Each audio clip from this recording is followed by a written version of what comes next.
নির্বাচন শেষে রাজনৈতিক অঙ্গনে যখন চলছে নানা আলোচনা, ঠিক তখনই জনগণের দেওয়া দায়িত্ব নিয়ে গুরুত্বপূর্ণ বার্তা দিলেন বিএনপির স্থায়ী কমিটির সদস্য ও নরসিংদী ২ পলাশ আসনের সদ্য নির্বাচিত সংসদ সদস্য ড আব্দুল মঈন খান। এই দেশকে আমরা যে উন্নয়নের পথে নিয়ে যাব, আমরা যে বিশ্বের বুকে একটা সম্মানজনক জাতি হিসেবে আমরা বাংলাদেশকে প্রতিষ্ঠিত করব আবার নতুন করে, তার রূপরেখা জনাব তারেক রহমান সাহেব ইতিমধ্যে জাতির সামনে উপস্থাপন করেছেন। আমি বিশ্বাস করি আমরা রাজনীতি করি জনগণের জন্য, ক্ষমতার জন্য। আসসালামু আলাইকুম সুপ্রিয় দর্শক, স্বাগত জানাই চ্যানেল RA নিউজে।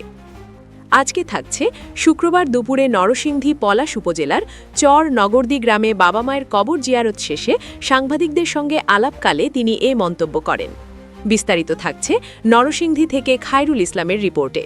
নির্বাচনের পরে এটা প্রমাণ করেছি যে বাংলাদেশের মানুষ বিএনপিকে ভালোবাসে এবং আমাদের তারা যে দায়িত্ব দিয়েছে, আমি এই প্রতীতি ব্যক্ত করছি ভবিষ্যতে ইনশাআল্লাহ এই অর্পিত দায়িত্ব বিএনপি আগামী 5 বছর সঠিকভাবে পালন।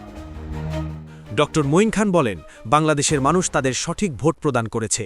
দেশের কল্যাণ ও উন্নয়নে যারা কাজ করেছে, জনগণ সেই দলকেই বিজয়ী করে রাষ্ট্র পরিচালনার দায়িত্ব দিয়েছে। তিনি আরও দাবি করেন, দেশের মানুষ দেশপ্রেম ও জাতীয়তাবাদে বিশ্বাসী বলেই বিএনপির প্রতি আস্থা রেখেছে। বিগত 55 বছরের ইতিহাসে আমরা দেখেছি রাজনৈতিক সংকট এসেছে, প্রত্যেকবার বাংলাদেশের মানুষ সঠিক সিদ্ধান্ত নিয়েছে এবং বাংলাদেশকে সঠিক পথে পরিচালিত করেছে।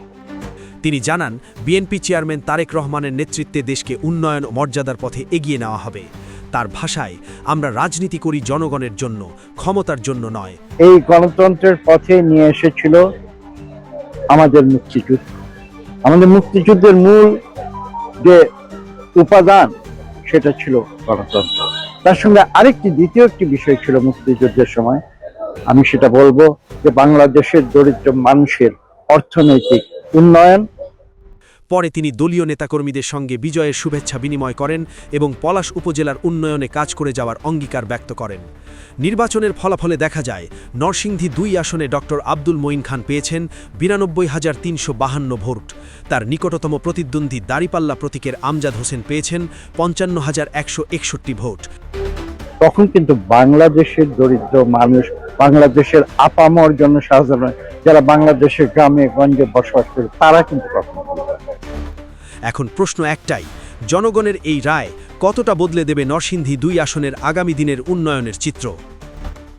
এই ছিল নরসিংদী থেকে আমাদের আজকের প্রতিবেদন। আর এমন গুরুত্বপূর্ণ ও সত্য সংবাদ পেতে চ্যানেল RA নিউজের সাথেই থাকুন। এতক্ষণ আপনাদের সাথে ছিলাম আমি তানিয়া শবনম।